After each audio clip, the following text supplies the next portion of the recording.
Ito po, sa wakas, baka ito na nga ang solusyon.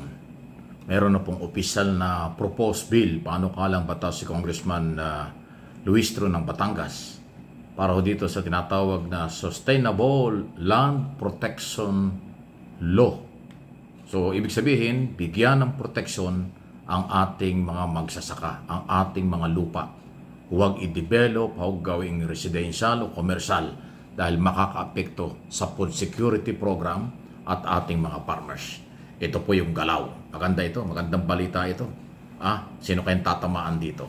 Nako, mga developer na walang ginawa kung hindi magbungkal ng lupa. Resolve that this esteemed chamber will favorably support the enactment of the Sustainable Land Classification and Protection Act. Wow.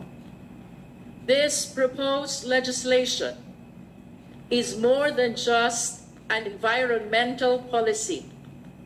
It is a national imperative. Wow.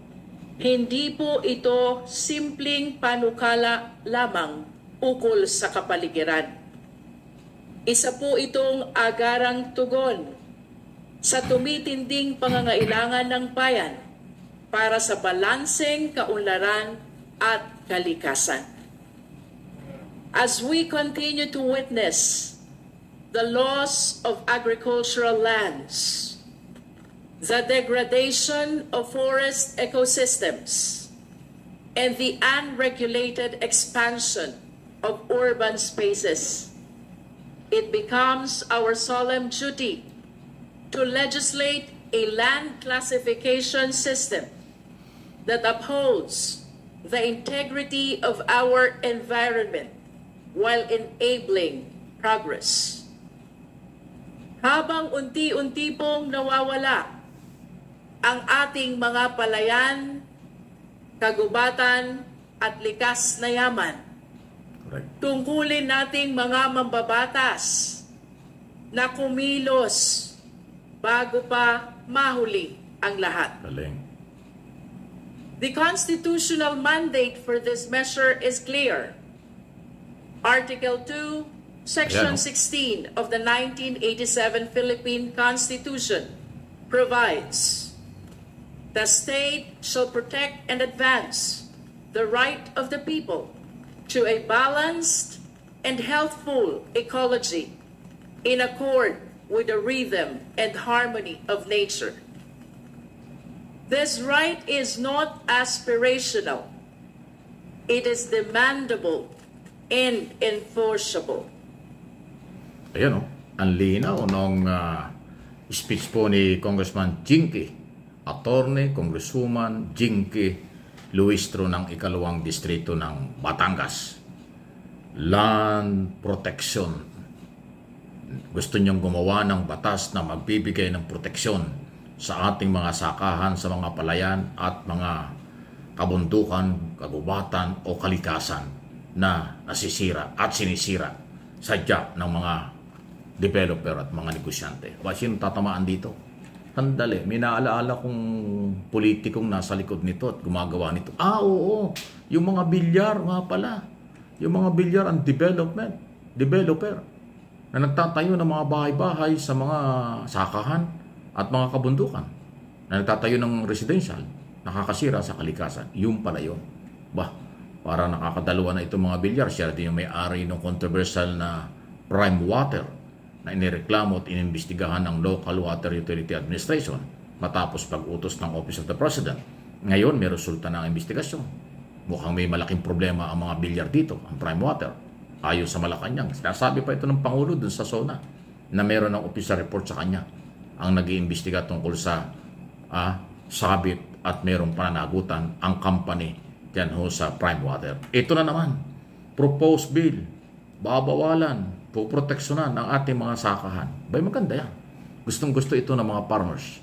Gustong-gusto ng mga nasa probinsya para mapangalagaan ang ating mga kalikasan niya na hindi sinisira ng ganun-ganun lang. Kasi dyan sa may area ng Boracay, ang dami ho diyang kabundukan sinisira. Tinatayo ng building at kung ano-ano. Sa mga talagang sakahan na dapat pagtaniman, ginagawang subdivision. private subdivision. Aba, ay mukhang nagkakasunod-sunod. Hindi man tinukoy ni Congressman Luistro ang mga bilyar, pero officially, ito yung ating nakikita na involved yan sa ganyang klase mga business.